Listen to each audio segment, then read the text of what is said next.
Hey guys, thanks for watching. Consider subscribing if you guys enjoyed the video.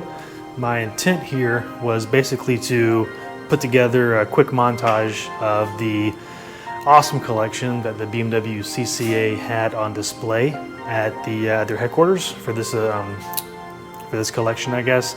It won't be there forever. I don't know when they're taking it down, but it's not going to be there long. So my intent was to put this together for you guys who may have not had the opportunity to visit and check it out.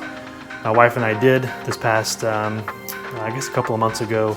We did the BMW Performance Center for a day and got to stop by and see that. So my intent here was to put this video together for those of you who may have not experienced the 50 Years of M collection, I think is what they labeled it as. But it was an awesome experience, and enjoy the video and consider subscribing if you haven't. Thanks.